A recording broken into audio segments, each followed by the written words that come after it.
Buenas, buenas, bienvenidos a Escribiendo su Palabra, verso a verso.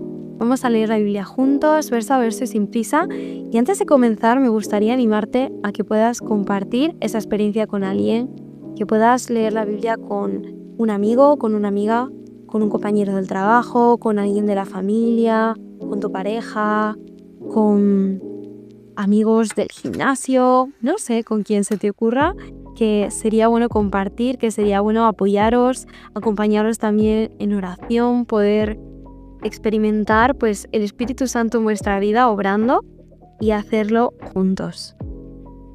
Y dicho esto, quería invitarte a eso porque es que además el texto que vamos a hablar hoy tiene mucho que ver con la comunidad y con recibir al Espíritu juntos. Y es que vamos a leer Hechos 2, versículos del 1 al 4 y vemos un poco cómo el Espíritu Santo irrumpe en la realidad de una comunidad y les transforma de arriba abajo. Así que vamos allá y vamos a leer nuestro texto para hoy. Dice, cuando llegó el día del Pentecostés, estaban todos juntos en el mismo lugar.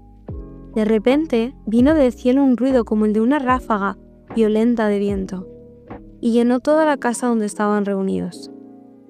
Se les aparecieron entonces unas lenguas como de fuego que se repartieron y se posaron sobre cada uno de ellos. Todos fueron llenos del Espíritu Santo y comenzaron a hablar en diferentes lenguas, según el poder les concedía para expresarse. Aquí vemos el comienzo del libro de Hechos, que se trata de un momento muy frágil y que además de ser el comienzo del libro es también un poco el comienzo de la iglesia que conocemos hoy. Y vemos que era frágil porque Jesús ya no estaba físicamente con sus discípulos, acababa de marchar y ellos estaban reunidos en un lugar con miedo, con muchas dudas y seguramente muchas preguntas. Y debían ser los líderes en aquel momento, debían sacar adelante a todos los otros seguidores de Jesús, liderarlos, digamos, pero no estaban seguros ni de sí mismos, probablemente. Y no estaban actuando como grandes personas influyentes. Y no es por menospreciarlos, es simplemente que se trataba de personas normales que estaban esperando pues que algo sucediera y es precisamente ahí donde Dios decide actuar. Vemos cuando leemos el texto que estaban todos juntos en el mismo lugar, ese es un primer punto importante. El Espíritu Santo llega por primera vez cuando están en un contexto de comunidad y no están haciendo nada espectacular, simplemente están juntos, esperando y compartiendo ese espacio. Y ahí vemos que el Espíritu Santo no se limita a experiencias individuales, no se presentó solamente a algunos de ellos, sino que se presentó a toda esa comunidad.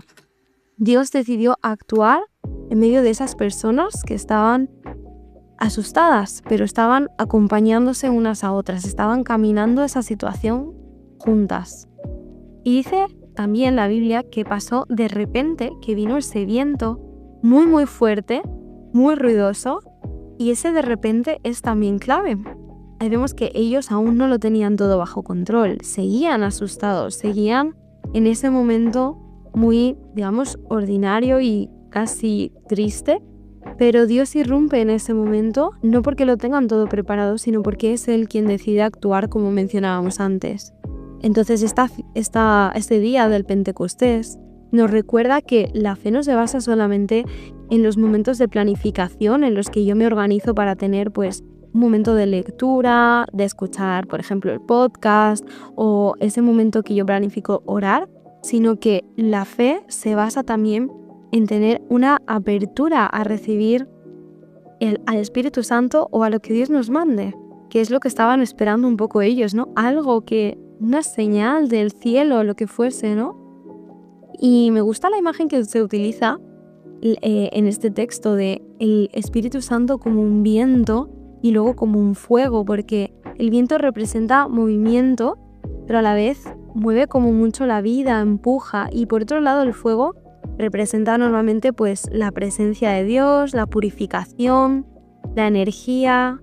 Y ahí vemos que no son símbolos que tratan de impresionar, sino que es una forma de mostrar que Dios estaba haciendo algo nuevo con esa comunidad. Que cuando viene el Espíritu Santo, no lo deja todo igual, sino que mueve, empuja y enciende y transforma también con ese fuego, esas pequeñas siluetas de fuego que parecía que se habían posado sobre sus cabezas.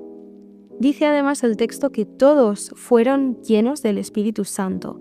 Me encanta que se recalque que fueron todos, es muy importante, no son solamente algunos los que reciben el Espíritu Santo, no son solamente los 12, en este caso los 11 que quedaban ya, que seguían a Jesús, sino que son todos sus seguidores que están allí los que reciben ese Espíritu Santo. Y es que el Espíritu Santo no es un privilegio para algunos que están pues muy bien espiritualmente o son muy buenos moralmente, sino que el Espíritu Santo es un regalo para todos y cada uno de los creyentes. Dios no hace distinción entre los más y los menos capaces, sino que Él, por medio del Espíritu Santo, capacita a todos aquellos que se abran a recibir su presencia. Y el resultado de esto fue que, en este caso, comenzaron a hablar. El efecto fue inmediato, no fue solamente una experiencia exterior que se vio esas lenguas de fuego o ese viento, sino que también fue esa experiencia interior que luego pues se expresó en esa comunicación, en ese testimonio de personas que antes tenían miedo y probablemente estarían, me imagino, ese lugar muy en silencio, ¿no? Porque, ¿qué dices cuando esa persona a la que has seguido durante 3 años de repente se ha ido y esa persona que tú esperabas que te liberara de la opresión política del momento ya no está? Ha muerto, ha resucitado y ahora se ha vuelto a ir al cielo. Es como, ¿qué está pasando, no? Cuánta incertidumbre.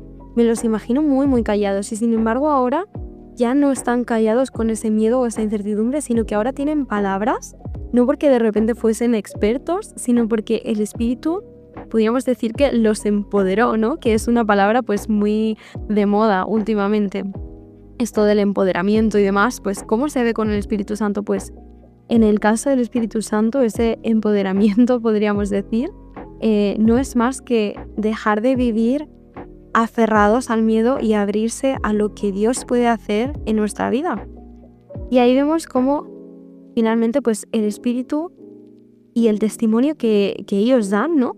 En ese día del Pentecostés nos muestra algo muy clave, que es que el Espíritu Santo, como decíamos antes, nos capacita a ellos en ese momento, pero también a nosotros hoy, para vivir y para comunicar la fe que tenemos en medio del mundo real en el que estamos viviendo. No para imponernos, sino para dar un testimonio, para compartir la vida de Jesús y la vida que podemos tener en Jesús y gracias a Jesús. Y por supuesto no para demostrar nunca superioridad ni nada de este estilo, ¿no? Simplemente porque es el Espíritu el que convierte nuestra inseguridad en una valentía humilde que nos ayuda, como decíamos, a compartir vida y a compartir ese testimonio de la fe que tuvo Jesús.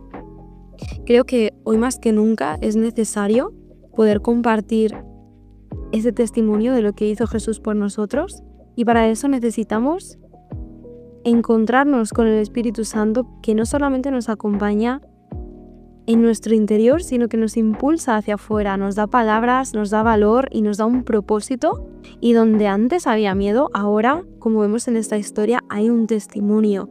Hay palabras que cuentan todo lo que Dios ha hecho en nuestra vida, todo lo que Dios puede hacer en la vida de los demás y ese testimonio de la vida de Jesús. Así que pregúntate en qué área de tu vida te gustaría demostrar esa valentía de poder compartir con palabras todo lo que Dios ha hecho en tu vida. Habla con Dios, pídele su presencia, ábrete a su presencia, a su Espíritu Santo y que puedas vivirlo, que pueda irrumpir en tu día como irrumpió ese día entre los seguidores de Jesús y que esa misma presencia te dé pues fuerza en tu carácter y en tu día a día para poder seguir produciendo fruto desde dentro hacia afuera. Nos encontramos mañana justamente para hablar del fruto con otro verso a verso.